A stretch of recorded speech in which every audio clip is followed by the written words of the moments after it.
नमस्कार, मैं रोहित सिंह ट्रिपल.com के इस खास एपिसोड में आपका स्वागत करता हूं, जहां हम दो ऐसे जहां हम दो ऐसी शख्सियत से मिलेंगे जो अपने आप में किसी पहचान के मोहताज नहीं है, लेकिन उन्होंने कुछ ऐसा करके दिखाया है जो हम जैसे तमाम युवाओं के लिए एक मिसाल के तौर पर जरूर है।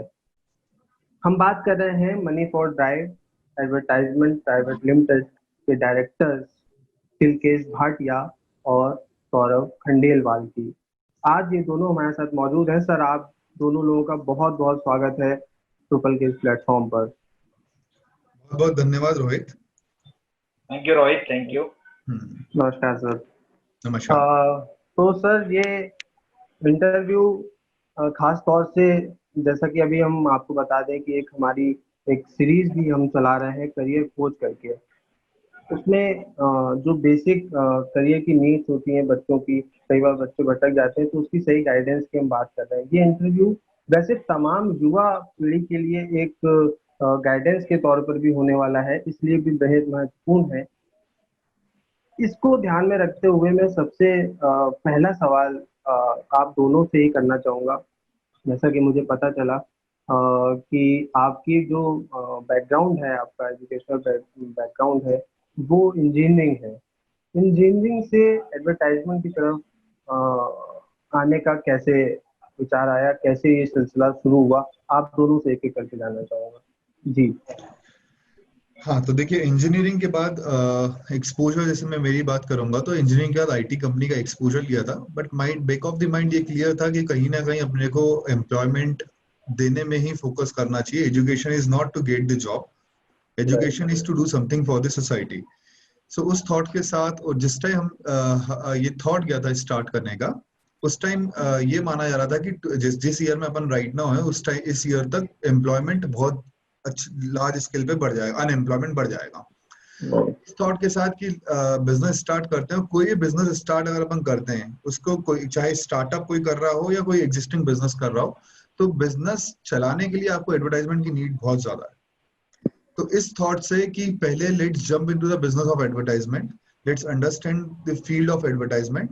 और थॉट ये भी था कि कभी भी कोई स्टार्टअप आता है तो कुछ ना कुछ प्रॉपर मार्केटिंग या एडवर्टाइजमेंट ना होते हुए या अवेयरनेस नहीं होती है, तो उस केस में वो स्टार्टअप वाइंड अप हो जाता था।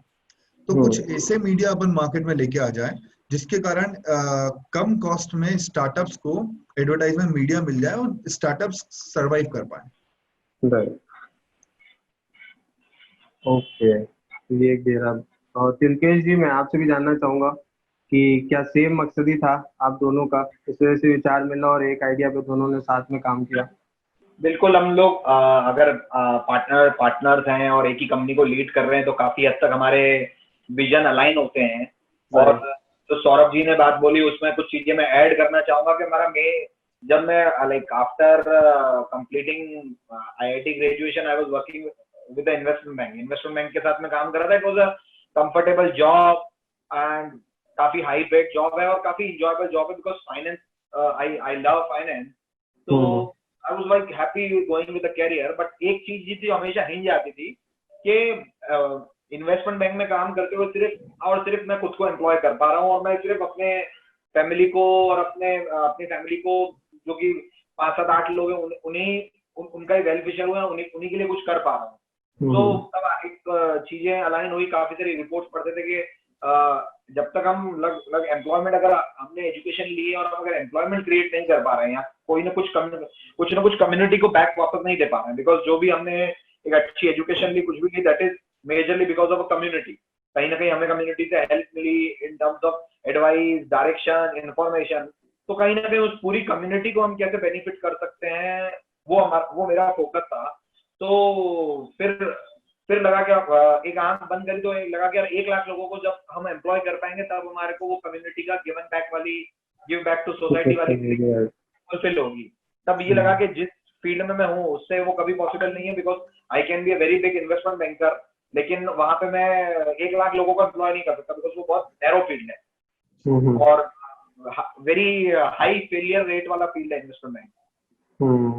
उसके बाद लगा कि क्या करना, क्या कर सकते हैं। तो advertising is the second thing, because every company को एडवर्टाइजिंग लगता है, and without marketing is a thing जो सबके लिए हर कंपनी के लिए नीडेड है।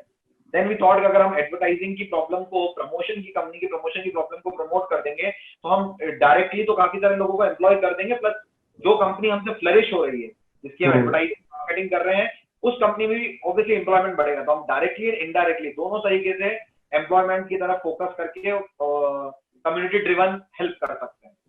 और फिर उसके बाद have a lot of other ventures, हम लोग बहुत सारे अलग अलग वेंचर्स प्लान कर सकते हैं, बिकॉज अगर if you learn able to promote yourself, तो then you can open lot of ventures and employ lot of people in that. Right. तो कहीं ना कहीं सोसाइटी के वेलफेयर की बात भी कहीं ना कहीं इसमें आती है, और अपनी कम्युनिटी को वापस करने वाली बात भी एक आती है कि हमने जो आज तक उससे सीखा कमाया है वो उसको वापस भी करें।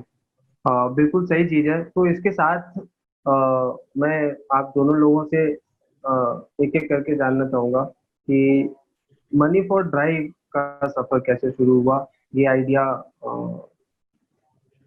इस पूरी सिचुएशन के बाद आया, और उसके बाद फिर मनी फॉर ड्राइव कहाँ से जन्मा, और फिर कैसे, किस तरीके से आगे बढ़ा, इसके बीच में हमने क्या चुनौतियां देखी, इसके बाद मेरा सवाल होगा। तो शुरू करें।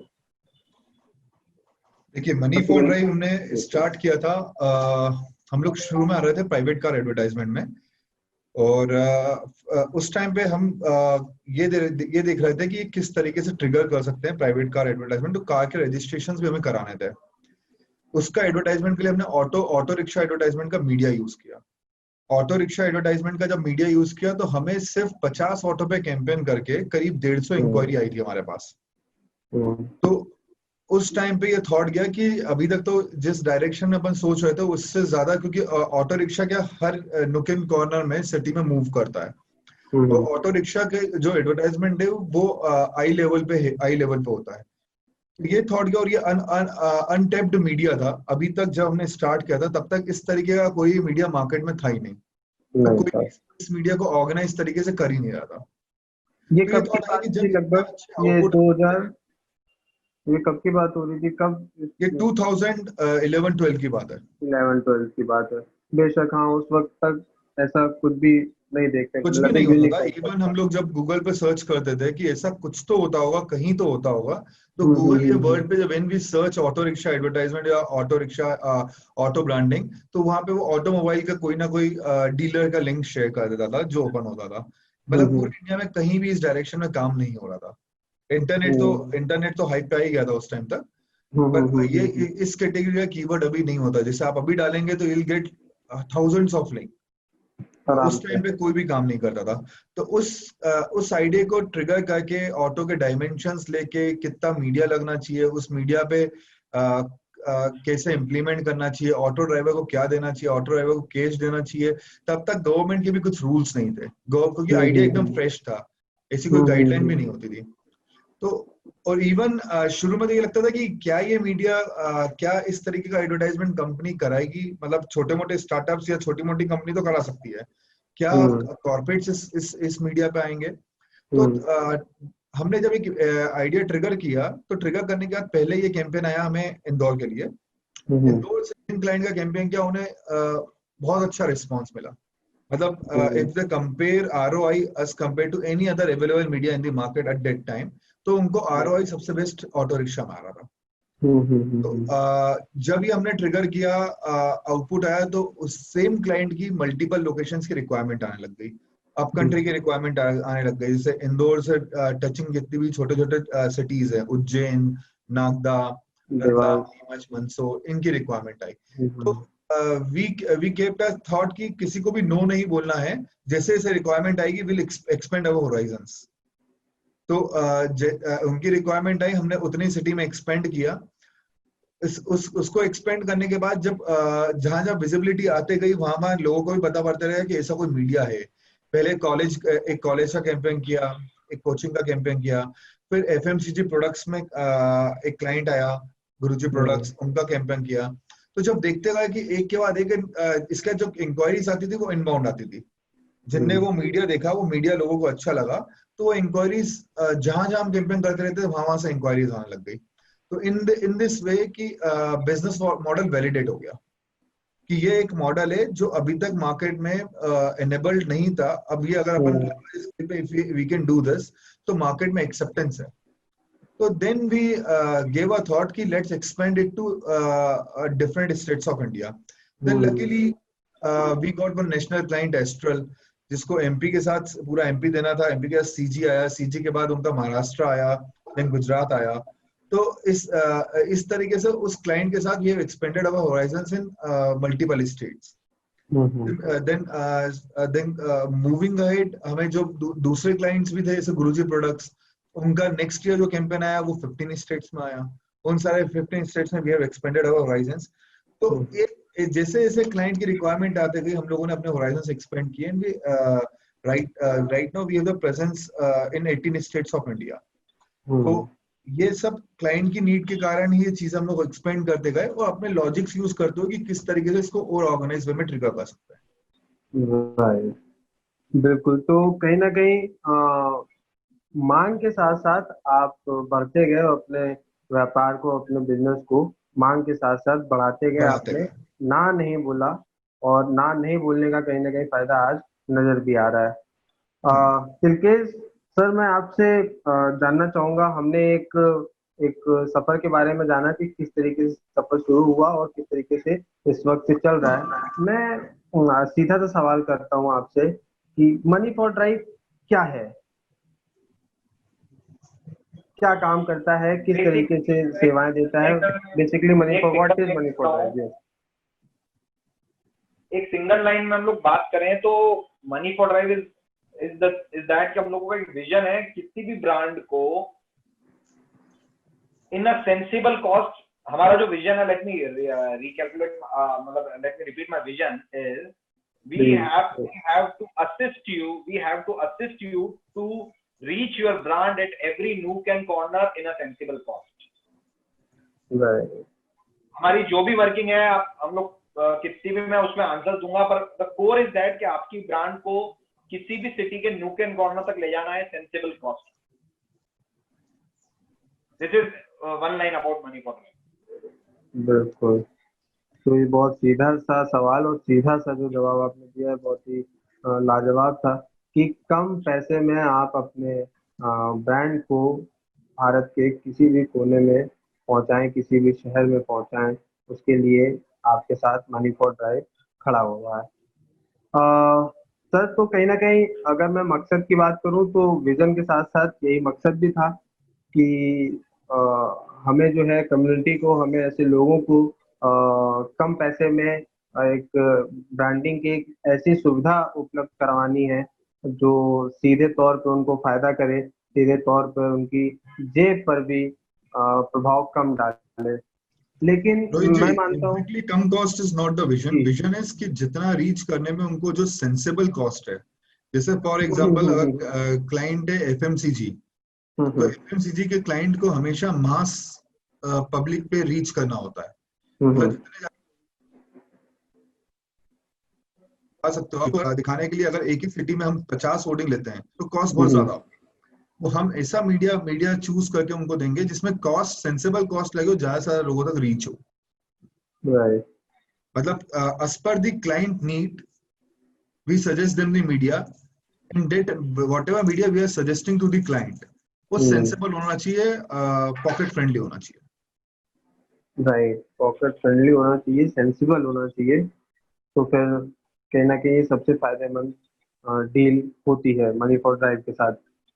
लेकिन मैं आप दोनों लोगों से जानना चाहूंगा इस सवाल का जवाब दो कि किस तरीके की चुनौतियां जो है फेस करने को मिली, क्योंकि कोई भी चीज एकदम से बिना किन्हीं चुनौतियों का सामना किए तो सामने जा नहीं सकती, आगे बढ़ नहीं सकती। तो किस तरीके की चुनौतियां थी जो यहाँ तक पहुँचने के दौरान आप लोगों को सहनी पड़ी या देखनी पड़ी, जिनका सामना करके आप यहाँ तक पहुंचे? इसलिए भी था क्योंकि 11 में जब अपन ने शुरू किया था तो उस दौरान तक कहीं ना कहीं डिजिटल जो है हो रही थी चीजें डिजिटल, पर 11 तक उतना मैं नहीं मानता हूँ उतना ज्यादा आया था। 14 के बाद से 12, 13, 14 के बाद से चीजें जो है डिजिटल रूप से बदलना शुरू हुई, और प्रचार करने का तरीका बहुत ज्यादा बदल गया। तो प्रचार करने का तरीका बदलने से पहले और प्रचार करने का तरीका बदलने के बाद किस तरीके की आसानियां या किस तरीके की चुनौतियां रही सामने, क्योंकि अभी किस तरीके से प्रचार प्रसार का वो पैटर्न रहता है, वो सारी देखिए, बातें भी इसमें हो सकती हैं। मीडिया में all the medias are important. हम्म। चुनौतियों में अगर अपन ये बात करेंगे कि डिजिटल आने से आपको चुनौतियां मिल रही है क्या, तो हम्म। डिजिटल आने से चुनौती नहीं मिलेगी। It goes hand in hand. Newspaper भी इंपॉर्टेंट रहता है, होर्डिंग्स आउटडोर में भी इंपॉर्टेंट रहता है, सिनेमा टीवी कमर्शियल भी इंपॉर्टेंट होता है, रेडियो भी इंपॉर्टेंट होता है। तो दूसरे आउटडोर एक्टिविटी जो डीलर को सपोर्ट करने के लिए अगर चैनल सिस्टम है तो वो भी इंपॉर्टेंट रहता है। प्लस आपको मल्टीपल तरीके से आपको विजिबिलिटी देनी है, वो भी इंपॉर्टेंट होता है। चुनौतियां उस डायरेक्शन में तो नहीं थी क्योंकि डिजिटल से आउटडोर में कोई फर्क नहीं पड़ा। किसी भी हम्म। एक ब्रांड को अगर एडवर्टाइजमेंट करना है तो मीडिया मल्टीप्लायर इफेक्ट करके एक टर्मिनोलॉजी होती है, तो उसको मल्टीपल मोड्स में जाना रहता है। हम्म। डिजिटल देखिए, डिजिटल भी चीजें होंगी, आउटडोर में भी दिखेंगी, टीवी में भी चलेंगी, न्यूज़पेपर में भी आएगी। तो क्या होगा कि बाइंग पैटर्न उसके अकॉर्डिंगली डिसीजन, बायर हमेशा उसके अकॉर्डिंगली डिसीजन लेता है। तो और डिजिटल की अगर चुनौती की अगर हम बात करें तो हम लोगों ने जब ट्रांजिट पे स्टार्ट किया था, तो ट्रांजिट में क्योंकि ये पूरा अनऑर्गेनाइज सेक्टर था, सबसे इम्पोर्टेंट चीज थी इसे ऑर्गेनाइज कैसे करें। कि ये राइट। एक कोई भी क्लाइंट है, पूरे क्लाइंट को कहीं भी पूरे अक्रॉस इंडिया चीजें ट्रिगर करनी हो तो उसके लिए आपको कितनी टीम रखनी है, चीजें कैंपेन ट्रिगर करना है। फिर एक हमें बीच में चीजें क्लियर हुई कि आप ऑटो ड्राइवर को अगर if you are giving cash, तो ऑटो ड्राइवर उस कैश को कुछ भी नहीं समझता था। तो later on we have transferred this strategy to we started giving them gifts. हम लोग फिर गिफ्ट देते थे उनसे। हम लोग गिफ्ट भी ऐसा नहीं कि कोई भी गिफ्ट उठाया अपन ने दे दिया। गिफ्ट की पूरी प्रॉपर प्लानिंग होती थी कि जैसे for example in a year there are 12 months, तो हर एक महीने में क्या गिफ्ट अपने को देना है ऑटो ड्राइवर को, सो दैट वो गिफ्ट घर तक जाए।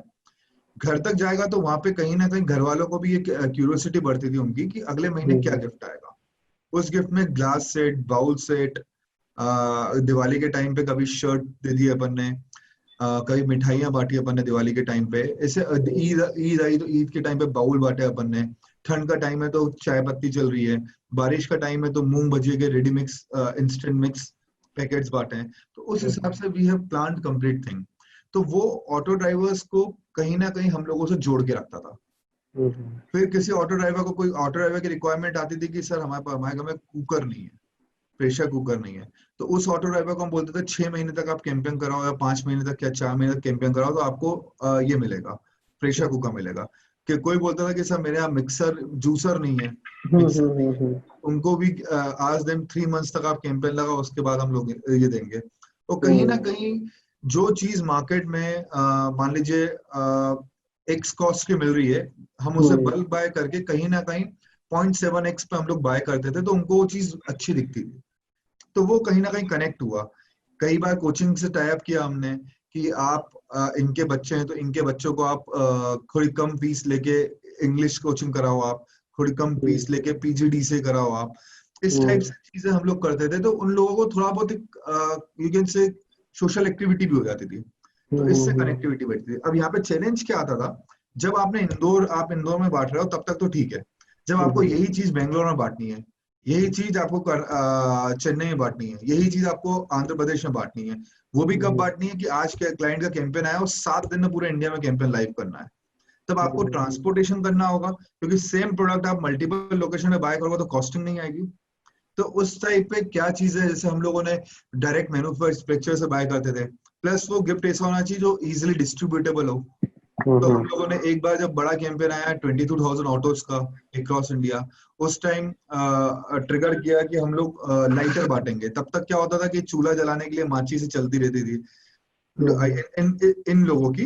तो लाइटर भी अच्छी क्वालिटी के, जिनकी वारंटी 3 इयर्स की हमें ऑलरेडी कंपनी के पास से मिलती थी, हेवी लाइटर्स। तो वो लाइटर्स हमने बल्क में प्रोक्योर किए, सब लोगों को बांटा। तो इस तरीके से जो ऊपर इसमें ट्रांसपोर्टेशन एक बहुत बड़ा बॉटल नेक रहता था। ट्रांसपोर्टेशन को भी हमने स्ट्रीमलाइन किया। कहाँ कहाँ, लकीली इंदौर और नाथद्वारा जो हमारा बेस है, यहाँ से कहीं ना कहीं हम पूरे इंडिया की हर एक जगह पे रीच कर पा रहे थे। तो यहाँ से बैठ के हम लोग नेक्स्ट डे बस से, हमारे यहाँ से बस की कनेक्टिविटी गोवा तक भी है, हैदराबाद तक भी है, दिल्ली तक भी बसेस चलती, तो हम लोग बस से ट्रांसपोर्टेशन से वो चीजें मैनेज करना। फिर फिर क्या होता था कि जब आपका कोई बड़ा कैंपेन आया, तो बड़े कैंपेन में आपने क्या किया, पूरी टीम साइज बढ़ा के 50-60 एम्प्लॉय कर लिए एग्जीक्यूशन में। ठीक है, जब वो बड़ा कैंपेन नहीं आया, तो अगर आपके डाउन द लाइन सेल्स नहीं आई, तो इतने 60-70 लोगों को आपको अगर कंसिस्टेंटली सैलरी देनी है, तो आपका सैलरी का बहुत बड़ा चंक इकट्ठा हो जाता है। तो जो आपने एक प्रोजेक्ट से अर्न किया, वो दूसरे अगर प्रोजेक्ट्स बैक टू बैक नहीं आए, तो कहीं ना कहीं डाइल्यूशन होते जाएगा, जो आपने कमाया वो डाइल्यूशन होते जाएगा। तो ये सब चीजें कि रियल टाइम पे डिसीजंस लेना, उसे सॉल्व करना, ये क्या, it's a part of business. Problem I, brainstorm किया, सॉल्व किया, प्रॉब्लम आई, ब्रेनस्टॉर्म किया, सॉल्व किया। तो करते करते ये सारी चीजें हमने सीखी है। फिर क्या होता था, ऑटो ब्रांडिंग से जब हमें पता पड़ा कि ऑटो ब्रांडिंग पूरे अक्रॉस इंडिया एक्सपेंड करने के बाद भी आपको, अगर टीम आप बढ़ा रहे हो, अगर आप अच्छे एम्प्लॉयज रख रहे हो, उनको रिटेन करने के लिए ऑटो ब्रांडिंग से अगर रेवेन्यू नहीं आएगा, तो you have to expand your horizons. तो उसके बाद हमें पता पड़ा कि there are lots of media available in the market, जो हम लोग क्लाइंट को सजेस्ट करके अगर वो ट्रिगर करते हैं, तो क्लाइंट को बहुत अच्छा आउटपुट आएगा। तो जब हमने वो दूसरे मीडिया देखे, तो उसमें एक वॉल पेंटिंग मीडिया आया, डीलर बोर्ड मीडिया आया, फिर होर्डिंग्स एक मीडिया ऐड हुआ, सिनेमा एडवर्टाइजमेंट उसमें ऐड करा हमने, वैन एक्टिविटी ऐड करी उसके अंदर। इस तरीके से अलग सारी अलग चीजें डिमांड के साथ हो रही थी कि मतलब आपको जरूरत लग रही थी कि आपको वॉल पेंटिंग और फिर पेंटिंग के बाद होल्डिंग्स और फिर दूसरी तरीके के एडवर्टाइजमेंट के वो लग रहे थे। ये डिमांड्स ऐसी सामने से आ रही थी, उसके बाद या फिर ये खुद के आइडियाज थे कि हमें एक्सपांड करने के लिए। डिमांड भी आ रही थी, प्लस गैप भी पता पड़ रहा था ना। लाइक हमें अगर एग्जिस्टिंग मॉडल के अंदर, अगर हमें जैसे टीम आपने 50-60 लोगों की हायर करके रखी हुई है, अब आपके पास ऑटो ब्रांडिंग में एक लिमिटेड बिजनेस आ रहा है, मान लीजिए आप, राइट, है ना, आपको हमेशा नेशनल क्लाइंट का अक्रॉस इंडिया का कैंपेन नहीं मिल रहा है, तो जो एग्जिस्टिंग क्लाइंट है, वो जो दूसरा मीडिया वो ले रहा है कहीं और से, तो वो भी तो अपना बजट लगा रहा है। अब वहां पे जब हमने मार्केट सिनेरियो देखा, तो एक और चीज हमें पता पड़ी कि मार्केट में प्रोफेशनल प्लेयर्स इन एडवर्टाइजमेंट उतने ज्यादा नहीं है। क्या होता है वहां पे, हमेशा क्या होता है, कम्युनिकेशन गैप हमेशा रहता था कि क्लाइंट ने बोला, क्लाइंट ने काम दिया, फिर जो एजेंसी काम कर रही है वो फोन पिक नहीं कर रही, क्योंकि आउटडोर में उनका कंट्रोल नहीं रहता था, उनकी कोई स्ट्रेटेजी नहीं रहती थी। हम लोगों को इन डेप्थ जाके पता पड़ा, वॉल पेंटिंग का कोई कैंपेन आया, मान लीजिए 2 लाख स्क्वायर फीट का, 2 लाख स्क्वायर फीट काम करने में लोगों को 4-4, 5-5 महीने लग गए। तो ये कोई काम नहीं हो ना, किसी का सीजन है, मान लीजिए किसी के सीजन के 1 महीने पहले उन्होंने डिसाइड किया, 5 महीने तक चीज है, तो वेस्ट हो गई कॉस्ट, और कोई भी उतना ऑर्गेनाइज प्ले नहीं कर रहा था। तो वहां पे उन सब चीजों की स्ट्रेटेजी बनाना, Tilkesh is very good in making strategy, so वो स्ट्रेटेजी बनाना। हो सकता है अपना 2 टीम से काम नहीं हो रहा, तो then we divide the work into 5, 7, 8 teams, वो डिवाइड एंड रूल करके वो काम जो पहले 4 महीने में होता था, वो काम आज की तारीख में हम लोग 20 दिन में करने लग गए। We got the appreciation also. जैसे हमने जब भी नगर निगम का काम किया है, तो नगर निगम वालों को जो डेडलाइन रहती है, we finish the work before their deadline, and this is their statement कि मनी फॉर ड्राइव जो प्रोफेशनल काम कर रही है, पहले नहीं होता था। बिल्कुल, तो ये एक बहुत बड़ी बात है कि इंदौर नगर निगम जो कि लगातार 4 बार स्वच्छता का जिसको अवार्ड मिल चुका है और उसके लिए काम करते हुए, मैं तिलकेश जी के पास चलूंगा।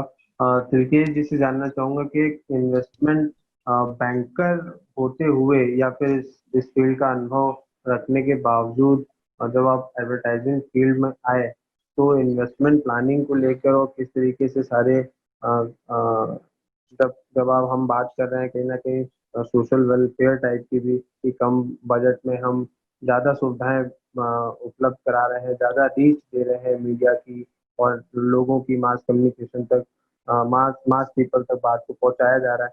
तो ऐसी सिचुएशन के बाद, एक इन्वेस्टमेंट बैंकर होने के बाद, बहुत से अनुभव पीछे गेन करने के बाद, किस तरीके की चुनौतियां आपको देखने को मिली इस पूरे दौरान में, मनी फॉर ड्राइव के इस पूरे सफर में?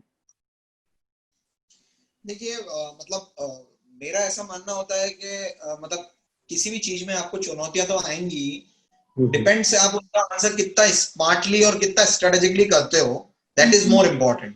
तो अगर मनी फॉर ड्राइव के अभी पिछले 5-6 साल के कैरियर रन में मैं बात करूं तो बहुत सारी चुनौतियां आई हैं। तो मेजर चुनौतियां ये कि बीच में हम लोगों ने हमारी टीम, बिकॉज हम लोगों ने पहले ही ऐड किया था कि एम्प्लॉयमेंट देना हमारा एक बहुत बड़ा एम था जब से हमने बिजनेस स्टार्ट किया है। तो सबसे मेजर चीज आई कि हम एक ऐसा टाइम था जब कहीं ना कहीं हमारी सेल्स टीम परफॉर्म नहीं कर पा रही थी, and we have a very big liabilities on us because of we have a team of around 70-80 people working with us. So उस टाइम पे सेल्स एंड ऑल परफॉर्मेंस नहीं हो पा रही थी, तो आउट ऑफ पॉकेट हमको लायबिलिटीज अफोर्ड करनी पड़ रही थी। वो एक बहुत क्रिटिकल टाइम था 3-4-5 महीने का, जब लोगों के नॉन की वजह से लायबिलिटीज को इन द पॉकेट कवर करना पड़ रहा था। तो उस केस में मुझे लगता है कि बहुत एक एस्टैब्लिश बिजनेस खड़ा करने के लिए एपेटाइट का लॉस, मतलब लॉस का एपेटाइट होना बहुत जरूरी है। अगर आपका लॉस का एपेटाइट नहीं है तो you will be give up in adverse condition, जैसे कि आज ये कोविड का सिनेरियो है। तो it's also business will only survive जिसमें लॉस लेने का पूरा एपेटाइट होगा। And because money for drive, we being money for drive, last 2-3 बार में हमने ऐसा, लास्ट 5 साल में 2 बार ऐसा फेस किया है कि जब हमारा एपेटाइट बहुत अच्छा टेस्ट हुआ और बाय गॉड गाइस हम उसको हर्डल को पार किया है हमने। बिल्कुल सर।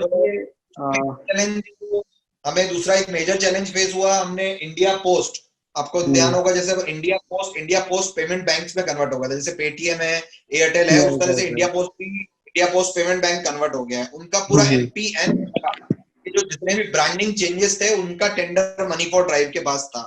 तो ये हमारा पहला सबसे बड़ा टेंडर था जो 2018 में हम लोगों ने किया, 2017-18 में हम लोगों ने इसको भरा था, इसको लिया था। तो उसमें एक बहुत बड़ा चैलेंज अराइज हो गया था कि कुछ टेंडर में कुछ ऐसे चेंजेस हो गए थे कि हमारा जो प्रॉफिट एस्टिमेट थे, एक डिसेंट प्रॉफिट एस्टिमेट बहुत बड़े लॉस में कन्वर्ट हो गए। बिकॉज हमारा पहला टेंडर था, हमें उतना पेपर वर्क, उतना गवर्नमेंट चीजों का एक्सपोजर नहीं था, और अभी तक हमारा जो एक्सपोजर था पूरा कॉर्पोरेट एक्सपोजर था। तो गवर्नमेंट के साथ हमने कभी डील नहीं की इससे पहले, बट उस डीलिंग से हम लोगों ने हालांकि with the efforts and smart network हम लोगों ने उस ह्यूज प्रॉफिट वाले प्रोजेक्ट को नो प्रॉफिट नो लॉस में खत्म किया। जिस टेंडर में हम लोग ब्लैकलिस्ट हो रहे थे, हम ऑलमोस्ट ब्लैकलिस्ट हो चुके थे इंडिया पोस्ट से, वहां से हमको एक बहुत अच्छा अप्रिसिएशन लेटर मिला। हम लोगों ने वहां से सेटबैक उठाते हुए, कुछ लर्निंग्स को लेते हुए, नो प्रॉफिट नो लॉस में भी, इवन कुछ लॉस लेके भी उस टेंडर को सक्सेसफुली कंप्लीट किया। और एमपी जोन ऑल इंडिया में टॉप जोन था ब्रांडिंग में इंडिया पोस्ट पेमेंट बैंक में इन टर्म्स ऑफ टाइमलाइन। सबसे पहले काम एमपी का खत्म हुआ, तो वहां से एक अच्छा अप्रिसिएशन लेटर मिला था कि इतने हर्डल्स के बावजूद हम लोगों ने टाइम पे चीजें खत्म करी। तो वो एक बहुत बड़ा सेटबैक था हमारे लिए कि जहां से बहुत बड़े एस्टिमेटेड प्रॉफिट एक लॉस में कन्वर्ट हो गए थे। बट कहीं ना कहीं वो ये 2 इंसिडेंट ये सिखा के गए कि हमको सेटबैक को बाउंस बैक में कैसे कन्वर्ट करना है, और वो स्ट्रेटेजी कहीं पे हम बिल्ड कर पाएंगे, हम सेटबैक को बाउंस बैक में कैसे कन्वर्ट करें। बिल्कुल। तो ये जो स्टार्टअप्स को इन दिनों पिछले कुछ सालों से चला रहे हैं या फिर इस दौरान कुछ स्ट्रगल महसूस करते हैं, उनके लिए एक बहुत बड़ा एग्जाम्पल है कि ये जब तक चुनौतियां नहीं आती हैं तब तक वो आपको फल भी खाने को नहीं मिलता है। सर अवार्ड, ये जैसे कि आपने सर्टिफिकेट की बात की कि किस तरीके से चैलेंज आया, और फिर इंडिया पोस्ट में जहां आप ब्लैकलिस्ट होने वाले थे और उससे उभर के फिर आपने एक अप्रिसिएशन सर्टिफिकेट वहां से प्राप्त किया और फिर आज इस तरीके से आगे बढ़ रहे हैं। लेकिन टाइम्स नाउ स्टार्टअप अवार्ड की अगर मैं बात करूं, ये इसके पीछे की क्या कहानी है सर? सौरभ सर, मैं आपसे पहले जानना चाहूंगा, तो बता। ये टाइम्स नाउ का विनिंग पिच करके इवेंट होता है। उसके लिए अक्रॉस इंडिया से स्टार्टअप्स यूज टू अप्लाई, मतलब ये उनका एक इवेंट है winning pitch. Leaders of tomorrow का भी एक अंदर सबसेट बोलूंगा विनिंग पिच को। इसलिए हमने अप्लाई किया था, and I think around 700 to 1000 applicants had applied it for North Zone में हमने अप्लाई किया था। Out of which they called 20 participants, 20 businesses, and from there they choose वहां से 5 बिजनेस जो टॉप बिजनेस आइडियाज होते हैं पिचिंग का तरीका होता है, उसमें टॉप 5 को सिलेक्ट करते हैं। तो नॉर्थ में से टॉप 5 में money for drive is there. तो लगभग मैं बोलूंगा कि 500 700 800 एप्लीकेशन में से money for drive is into top 5 in north zone. So इसी तरीके से हर एक जोन में होता है, तो हर एक जोन में टॉप 5 मिलके कंपटीशन जो होता है वो मुंबई में फाइनल कंपटीशन होता है, जिसमें सारे जोन से 5-5 बिजनेस इकट्ठे होते हैं। टॉप 20 का कंपटीशन होता है, out of which they select top 3 और टॉप 5। टॉप 3 टॉप 5 को कैश रिवॉर्ड भी रहता है। एंड यहाँ पे जो पैनलिस्ट होते हैं, यहाँ पे जो जूरी मेंबर्स होते हैं, वो जूरी मेंबर्स टॉप वीसीज रहते हैं, मतलब वेंचर कैपिटलिस्ट रहते हैं, वो जो आपके बिजनेस को डायरेक्ट फंड कर सकते हैं। अगर उनको आपका बिजनेस आइडिया अच्छा लगता है तो they can take this shares in your company, जो भी आप अपने बिजनेस की वैल्यूएशन कर रहे हैं, एंड उसके accordingly they can put the money into your business, and you can expand your business. Right. So for any of the startup to win such event is a very big achievement. First thing, it's a event of ET now, तो वहां पे कोई भी चीज possible नहीं है। Second thing, वहां पे नेटवर्किंग के लिए the opportunity which you are getting, that you are pitching directly in front of investors जो कि इंटरेस्टेड है आपके बिजनेस में इन्वेस्ट करने के लिए, क्योंकि कहीं ना कहीं जो प्रोफाइलिंग सिलेक्ट हुई है वो डिफरेंट बिजनेस आइडिया को देख के ही सिलेक्ट होती है। तो आप ये अपॉर्चुनिटी आप उनके सामने डायरेक्ट जाके पिच कर रहे हैं, and luckily at that time 3 investors interested भी थे मनी फॉर ड्राइव को फंड करने के लिए। तो it's a very good platform, और आपको बिजनेस माइलेज मिलता है इन चीजों से। When you say such thing like you are into top 20 startups of India, and this certificate you have received from ET now, it itself is a very good achievement. बिल्कुल बिल्कुल सही की है, अपने आप में सही में बहुत बड़ी उपलब्धि है कि एक यूनिक आइडिया को टॉप बिजनेस रैंकर्स की लिस्ट में शामिल कराना अपने दम पे, अपनी मेहनत से। मैं तिलकेश सर आपसे जानना चाहूँगा कि जैसे कि आपने भी बात की कि अपने कोविड का भी कहीं ना कहीं असर रहेगा, या क्या असर देखने को मिल रहा है? क्या अभी तक पिछले जो लॉकडाउन हमने देखा उस दौरान, और ये जो अभी सिनारियो बना हुआ है, बात चल रही है आने वाले कुछ अगले 1-1.5 साल तक इस तरीके की स्थिति रहेगी, तो क्या इसका क्या प्रभाव देखते हैं अपने पूरे इस अपने बिजनेस मॉडल के ऊपर? किस तरीके के चेंजेस या क्या असर देखते हैं आप? देखिए, हम लोगों का जो एडवर्टीजमेंट है वो मेजरली आउटडोर एडवर्टीजमेंट, एंड अभी जो हम इससे देख रहे हैं, people are not coming out of the door. लोग घर के हैं, तो आउटडोर एडवर्टाइजिंग तो ऑब्वियसली बहुत हाईली अफेक्टेड है, बहुत तो ही कहीं ना कहीं ये भी एक चैलेंज है जिसको सबसे बड़ा चैलेंज मुझे लगता है इस दौरान पे यही है कि लोग बाहर नहीं निकल रहे, चीजें बंद हैं, तो हम आउटडोर।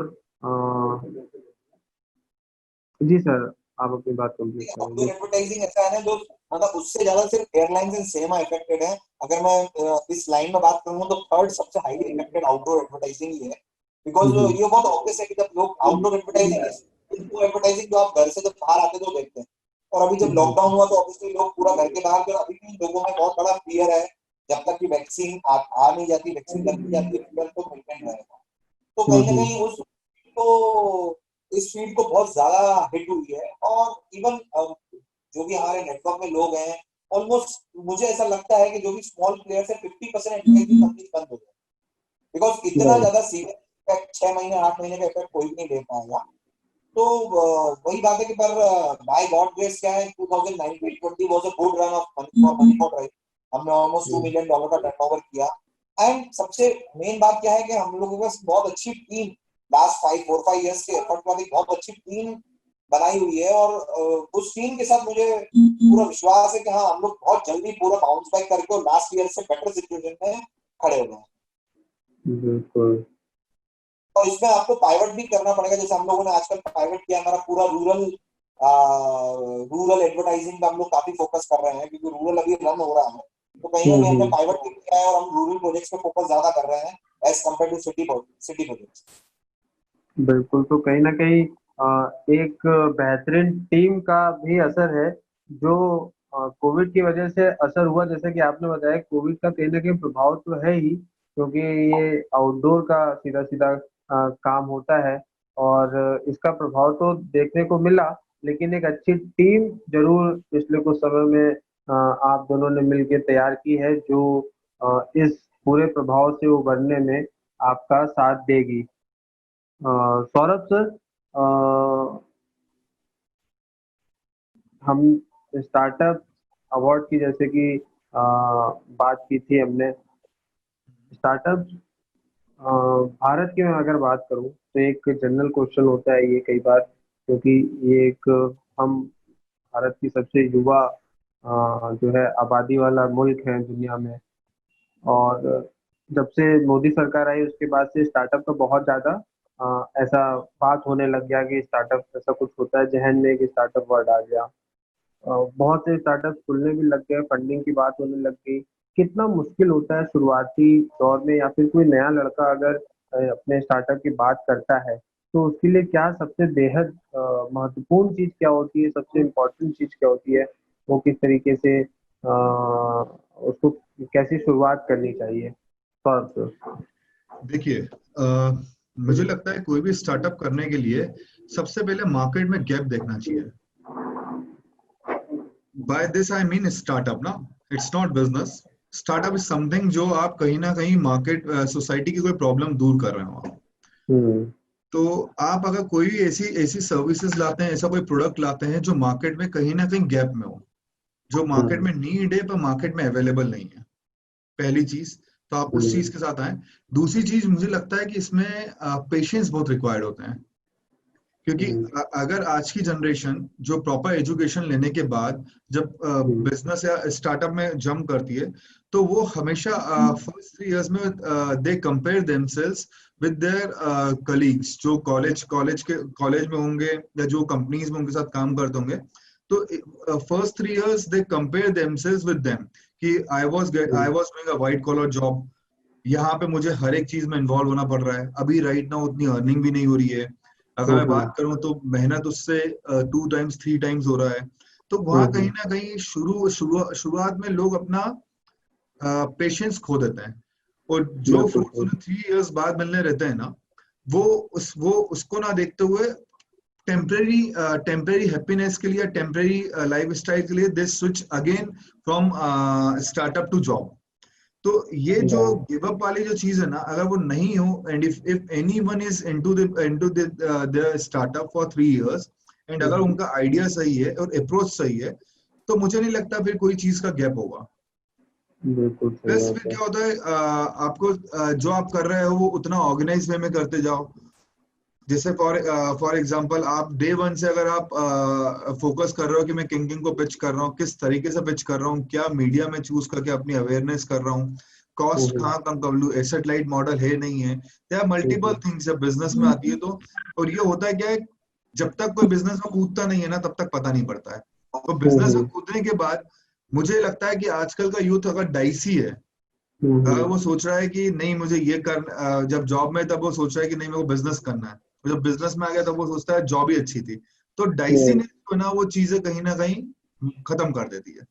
तो वो अगर if he that person is into startup business, तो फिर प्योरली 3 इयर्स के लिए चाहे वो कुछ आउटपुट आया ना या, अगर वो उस पर फोकस करेगा तो मुझे लगता है ग्रोथ 100% मिलेगी। बिल्कुल। तो जो भी लोग इस वक्त ये वीडियो देख रहे होंगे, उनके लिए सबसे महत्वपूर्ण चीज सौरभ सर ने बताई कि स्टार्टअप्स के लिए, ये स्टार्टअप को आप बहुत ज्यादा हड़बड़ी वाले फेज में ना रखें। कम से कम 3 साल जरूर दें अपने काम को, अपने ऊपर भरोसा रखें, अपने काम पर भरोसा रखें, तो कहीं ना कहीं आप सफल जरूर होते हैं। और ये दोनों ही लोग जो आज हमारे साथ मौजूद है, वो उसके सबसे बड़े उदाहरण भी है। तिलकेश सर, जैसा कि स्टार्टअप की अपन बात कर रहे हैं, स्टार्टअप में हमने चुनौतियों की बात की कि किन तरीकों की चुनौतियां आई और किन तरीके की चुनौतियों का सामना करके आप यहाँ तक पहुंचे। लेकिन एक आंकड़ा बताता है कि सैकड़ों की संख्या में भारत के अंदर हर साल स्टार्टअप शुरू होते हैं और थोक के भाव में वो बंद भी हो जाते हैं। इसके पीछे की सबसे खास वजह क्या समझते हैं आपकी? क्या एक खास वजह हो सकती है स्टार्टअप के बंद होने के पीछे? बंद होने के पीछे मुझे लगता है, अगर आप सिर्फ बोलोगे एक कारण है, तो वो है लोगों में मतलब फियर ऑफ फेलियर बहुत ज्यादा है। जब मैं इन्वेस्टमेंट बैंक में काम करता था तो इन्वेस्टमेंट बैंकिंग की भी सारी अपॉर्चुनिटीज न्यूयॉर्क और लंदन में सबसे ज्यादा है। इंडिया में तो आप समझ लीजिए कि दुनिया की 2% 5% अपॉर्चुनिटी ही है। उसका बहुत बड़ा कारण है कि इंडिया में लोगों में फियर ऑफ फेलियर बहुत ज्यादा है, और वो फियर से आप सारी चीजें मतलब जो रिजल्ट आप बहुत अच्छे कर सकते हो वो रिजल्ट आप खत्म कर देते हो। एंड दूसरा, लोगों में लॉस लेने का एपेटाइट नहीं है। दोनों हालांकि एक ही कनेक्टेड एक ही है, एक सिर्फ एक जनरल टर्म में बोल रहा हूँ, एक मैं फाइनेंशियल टर्म में बोल रहा हूँ। अगर आप में लॉस लेने का एपेटाइट नहीं है तो प्लीज आप बिजनेस में एंटर मत होइए, और टाइम दीजिए। जैसे सौरभ जी ने बोला टाइम दीजिए, तो हम लोग अगर बात करेंगे तो अमेजोन जैसी कंपनी को, जो आज पूरा यूएस का सप्लाई चेन इकोसिस्टम संभाल के बैठा है और काफी हद तक इंडिया में भी काफी सक्सेसफुल है, उस कंपनी को प्रॉफिटेबल होने में 14 साल लगे थे। तो हमें एटलीस्ट 5 साल 10 साल कोई भी काम उठाएं, अगर हम उसे 5 साल 10 साल के टाइम फ्रेम में सोच पा रहे हैं तो उसको करें। अदरवाइज कोई भी बिजनेस शॉर्ट टर्म गेन नहीं दे सकता। अगर शॉर्ट टर्म गेन कोई दे रहा है तो वो एक मिथ है। और कहीं ना कहीं जो आप बोल रहे हैं कि 95% 90% स्टार्टअप्स फेल हो जाते हैं, उसका कारण भी यही है कि लोग 1 साल 2 साल में सक्सेस कहीं ना कहीं पीयर प्रेशर या ग्रुप में सक्सेस इंडिकेटर मेजर करते हैं। मेरा फ्रेंड इतने अर्न कर रहा है, मैं इतने अर्न कर रहा हूँ, I am in a loss, I am not making anything. तो कहीं ना कहीं वो चीजों से गिव अप हो जाते हैं, then back to the job, और they are into the depression and their career is going to end. तो वही है कि अगर 5 से 10 साल का एपेटाइट नहीं है तो don't enter into a startup. बिल्कुल, तो वही चीज हमारे दोनों ही मेहमानों ने बताई कि आपको समय देना पड़ेगा। थोड़ा सा समय अगर देंगे तो बेशक वो चीज काम कर जाएगी। सर, जैसे कि अपनी हमने बात की कि हम कई जगहों पे डिमांड के साथ साथ बढ़ते चले गए, और जहाँ पे जैसी नीड लगी वहाँ पे हमने वैसा काम करके दिया।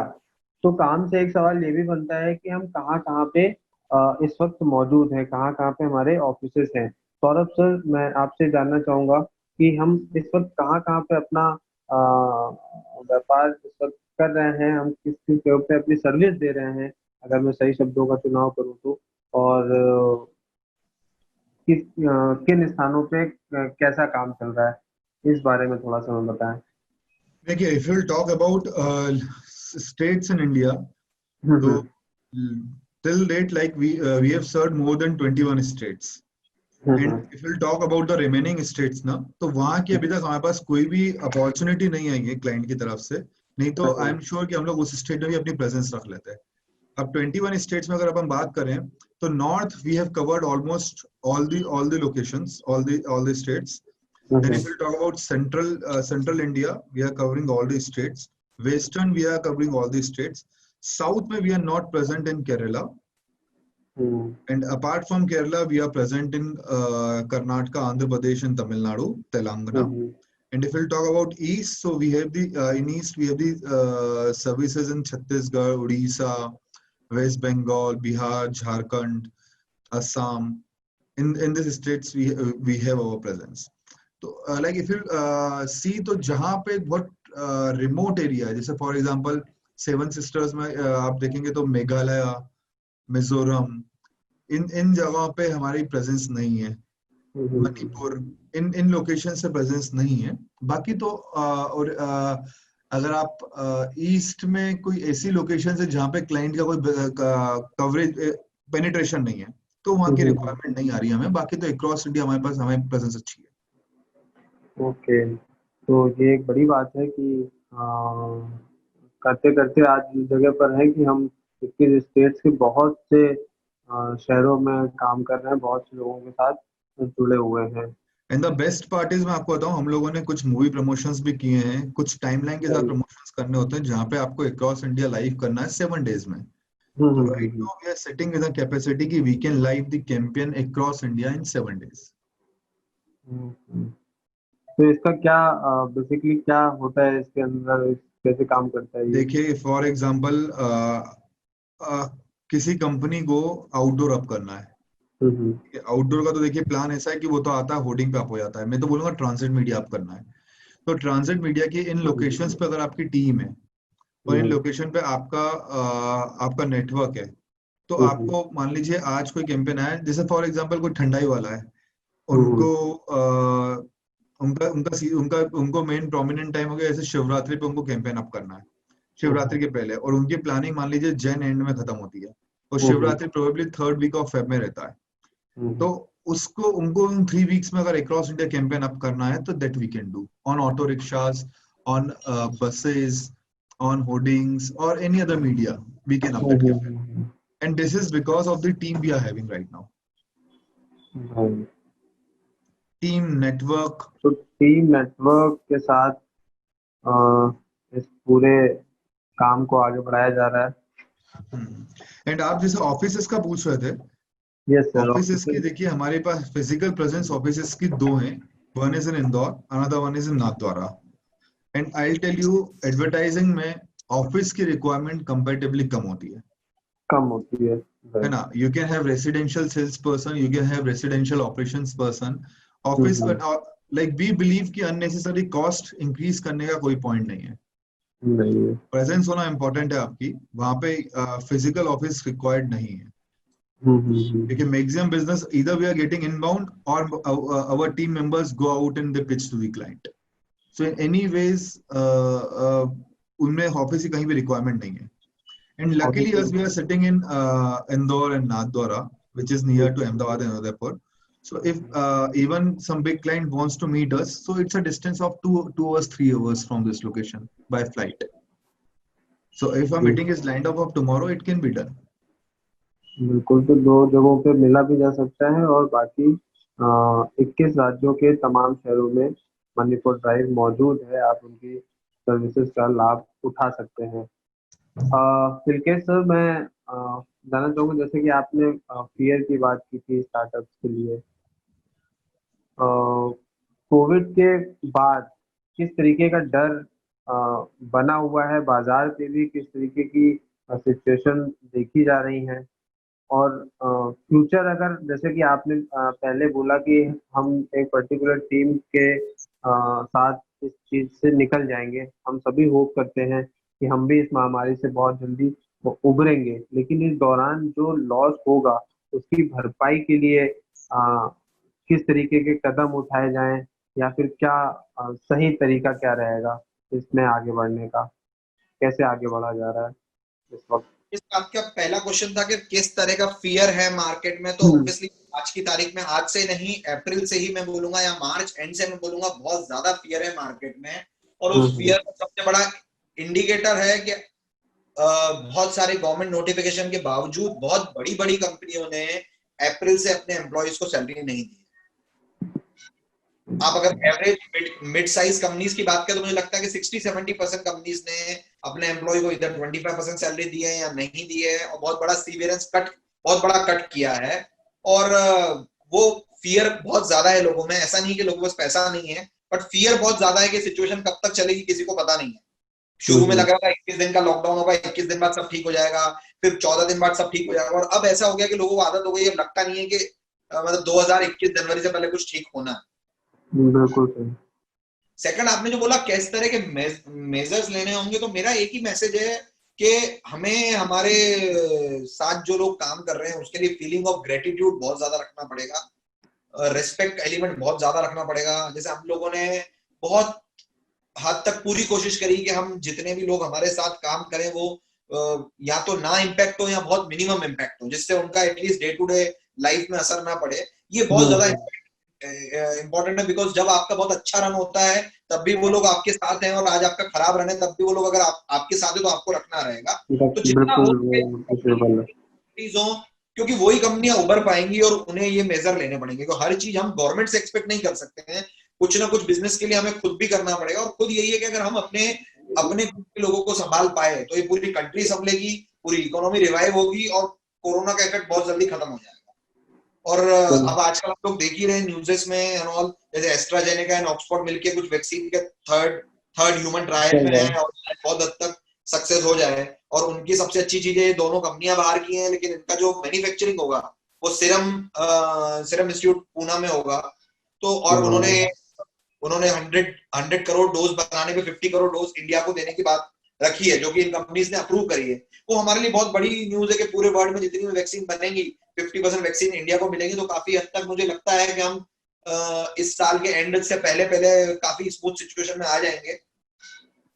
और मुझे लगता है जो हमारा Q1 जिस भी कंपनी का जितना बिगड़ा है उससे डबल जो Q4 है वो इम्प्रूव हो जाएगा, क्योंकि वो डिमांड बहुत हैवीली डिमांड पिक करेगी। इसलिए उस डिमांड को एब्जॉर्ब करने के लिए आपको अपने 100% रन पे खड़ा होना पड़ेगा। अगर आपने अपनी टीम कट कर दी, आप बिजनेस से आउटडेटेड हो गए, तो आप उस डिमांड को पिक नहीं कर पाएंगे। देन फिर आप वही कंप्लेन करते रह जाएंगे कि गवर्नमेंट ने कुछ नहीं किया, गवर्नमेंट ने कुछ नहीं किया। और रही गवर्नमेंट साइड की, तो मुझे लगता है कि गवर्नमेंट को इस साल एमएसएमई से बहुत ज्यादा बाइंग, ऑलरेडी गवर्नमेंट काफी स्टेप ले रही है, पर एमएसएमई से काफी ज्यादा बाइंग करनी चाहिए और एमएसएमई को बहुत अच्छा मौका देना चाहिए, ताकि ये लोग जो भी एवरेज मिड साइड कंपनीज हैं वो टेंडर्स को लेके और उन्हें भर के कहीं ना कहीं कंपनीज को सरवाइव कर पाए या बूस्ट कर पाए। बिल्कुल, तो ये एक बहुत ही इम्पोर्टेंट चीज आपने कही तिलकेश जी की 2020 तक, आपको लगता है कि 2020 तक के एंड तक जो है एक स्मूथ सिचुएशन बनकर आएगी। और जो एक संदेश तिलकेश जी की तरफ से हो सकता है वो ये है कि आउटडेटेड ना हो, अपडेट रखें अपने आप को और समय के साथ आगे बढ़ते रहें, तो कहीं ना कहीं आपके लिए सिचुएशन बेहतर जरूर होगी। सौरभ सर, मैं आपसे जानना चाहूंगा कि एडवर्टाइजमेंट जो ये पूरा सेक्टर होता है, ये आपके बिजनेस की ग्रोथ में किस तरीके से रोल प्ले करता है? बहुत अच्छा क्वेश्चन पूछा आपने। देखिए, अगर आपको पता होगा कि धीरू भाई अंबानी का एक स्टेटमेंट था कि अनलकीली मुझे एडवर्टाइजमेंट के बारे में बहुत लेट पता पड़ा, नहीं तो मैं अपने सपने को बहुत जल्दी पूरा होते हुए देख लेता। तो ये लाइन मुझे लगता है कि उनके बहुत दिल से निकली, क्योंकि जब उनको एडवर्टाइजमेंट का रियल इम्पैक्ट पता पड़ा होगा। आज के जमाने में तो आप खैर देख ही रहे हैं, हर एक प्रोडक्ट को जिनकी कोई मैन्युफैक्चरिंग यूनिट भी नहीं होगी, पर वो प्रोडक्ट का आप नाम सुनेंगे तो सबको नोन होगा। जैसे हिंदुस्तान यूनिलीवर खुद के प्रोडक्ट मैन्युफैक्चर नहीं करेगा वो, पर मार्केट करने में वो हमेशा आगे रहेगा। मैन्युफैक्चरिंग कहाँ से करा रहा है ये लोगों को अवेयरनेस भी नहीं होगी। तो आप प्रोडक्ट यूज कर रहे हैं, वो प्रोडक्ट मैन्युफैक्चर ने, मतलब आपको ये भी नहीं पता कि हिंदुस्तान लीवर ने बनाया या नहीं बनाया है, पर आप यूज उन्हीं के नाम से कर रहे हैं, पर वो सिर्फ मार्केटिंग पार्टनर है जो एडवर्टाइजमेंट से उन्होंने ब्रांड बिल्ड किया। अब मैं आपको बताऊंगा, जैसे फॉर एग्जांपल आप कार्बोनेटेड ड्रिंक्स ले लीजिए, पेप्सी, कोको कोला, इनके कंजम्पशन में आपको बॉडी को कोई फायदा नहीं होता है, पर अगर आप इनके रेवेन्यूज देखेंगे ना, तो ये कंपनी मतलब अरबों रुपए सिर्फ ये शक्कर के पानी को बेच के कमा पाती है। क्यों? In the power of advertisement. Advertisement की पावर है कि आप लोगों को चीजें दिखा के आप दे सकते हैं। अगर यही राइट प्रोडक्ट की अगर प्लेसिंग करते हैं अपन, even that product is also good. गर्मी में उसकी नीड रहती है, नीड को पर क्रेविंग में क्रिएट करना, उसको एक लाइफस्टाइल का पार्ट बनाना, ये सिर्फ एडवर्टाइजमेंट हो सकता है। अब आपका कोई भी प्रोडक्ट हो, जैसे फॉर एग्जांपल इम्यूनिटी बूस्टर हो गया आज की, अभी क्योंकि कोरोना को लेके बात कर रहे हैं, अब ये इम्यूनिटी बूस्टर की अवेयरनेस अगर कोई भी आयुर्वेदिक प्रोडक्ट राइट नाउ अगर करता है, तो डाउन द लाइन ये हर एक की लाइफ स्टाइल में प्रोडक्ट उतर जाएगा। क्योंकि अभी अपन कोरोना काल से निकल रहे हैं, अपन देख रहे हैं, तो अपने को अपने खुद का इम्यून सिस्टम बिल्ड करने का थॉट लोगों को गया है। तो this is the right time for any Ayurvedic company who has the immunity booster. वो इस टाइम पे ट्रिगर करेंगे, तो वो प्रोडक्ट, जैसे आप हर एक प्रोडक्ट देखेंगे ना, आपका टूथपेस्ट आपकी लाइफ स्टाइल में आ गया। अब वो पहले पाउडर था, उसके पहले दातुन था, पर जैसे जैसे नए फॉर्म में आप आते गए, इम्यूनिटी बूस्टर आप अगर एक ढक्कन आप अपनी लाइफ में वो उतार लें कि वो रोज लेना है, तो एक सिंगल प्रोडक्ट अगर प्रॉपर तरीके से एडवर्टाइजमेंट हो, तो वो प्रोडक्ट का कम से कम टर्नओवर 1000, 1000, 2000 करोड़ पहुंच सकता है। तो it is only because of advertisement. आशीर्वाद ने आटा लाया। आटा देखिए, पहले लोग गेहूं खरीदते थे, गेहूं से खुद ही आटा पिसवाते थे। उनने एडवर्टाइजमेंट कर करके डायरेक्ट आटे की बाइंग के ऊपर पैटर्न चेंज कर दिया। आप देखेंगे तो आपके घर में जो दादा दादी हैं, मम्मी पापा हैं, ये उनके टाइम पे गेहूं लेते थे, फिर आटा खुद ही पिसवाते थे, वो करते थे। पर अब उन्होंने एक सिंगल प्रोडक्ट आया कि आटा अपन पिसवा के दे रहे हैं, रॉ मटेरियल आ रहा, पिस के बस आपको देना, पैकेजिंग करना है, उसको मार्केट किया। आईटीसी में आशीर्वाद का टर्नओवर देखेंगे तो it's huge, and this is only because of advertisement. Awareness अगर आप नहीं करेंगे तो प्रोडक्ट आपके घर में रह जाएगा या सर्विसेज आपके घर में रह जाएगी। अवेयरनेस जरूरी है, अवेयरनेस बहुत ज्यादा जरूरी है। ओके। जी सर, अवेयरनेस कहीं ना कहीं बहुत जरूरी है और एडवर्टाइजमेंट इस तरीके से ये पूरे प्रोसेस के साथ जो है ग्रोथ का कारण बनता है पूरे बिजनेस मॉडल में। तिलकेश सर, कुछ ऐसी इम्पोर्टेंट चीज जो छूट रही हो हमसे वो आप बताना चाहें? इस क्वेश्चन में कुछ आपको ऐड करना चाहूंगा। जैसे कि हम लोगों का एक क्लाइंट है एम्पायर फूड्स, वो एक एफएमसीजी प्रोडक्ट बनाते हैं और उनका रायपुर मार्केट बिल्कुल भी परफॉर्म नहीं करता था। तो हम लोगों ने एक रायपुर मार्केट के लिए एक छोटी सी स्ट्रेटजी बनाई और बहुत ही छोटे बजट में हमने उन्हें सिर्फ ऑटो, फूड ब्रांडिंग और बस ब्रांडिंग, दो तरह की ब्रांडिंग उनको सजेस्ट करी और वो बिल्कुल भी इंटरेस्टेड नहीं थे वहां पे बहुत ज्यादा बजट लगाने को, इसलिए हमें सबसे लोवेस्ट बजट बना के उनको दिया और आज 3 साल बाद रायपुर उनका टॉप 10 परफॉर्मिंग सिटीज बन गया है। तो एडवर्टाइजिंग अगर अच्छी स्ट्रेटेजी से की जाए तो आपकी कंपनी का भाग्य बदल देती है। तो इसलिए मतलब एडवर्टाइजिंग की इंपॉर्टेंस इसलिए कभी भी कोविड हो, कुछ भी इश्यूज हो, कभी कम नहीं हो सकती आगे। तब तक कोई परचेस करने वाला नहीं है, किसी को समझ नहीं आएगा कि प्रोडक्ट मुझे लेना चाहिए, प्रोडक्ट अच्छा है। नहीं, आपको लोगों को बताना पड़ेगा कि बाइंग को boost advertising is the only way. बिल्कुल, तो कहीं ना कहीं बूस्ट करने के लिए अपने बिजनेस को एडवर्टाइजमेंट सबसे महत्वपूर्ण चीज है, सबसे जरूरी चीज है।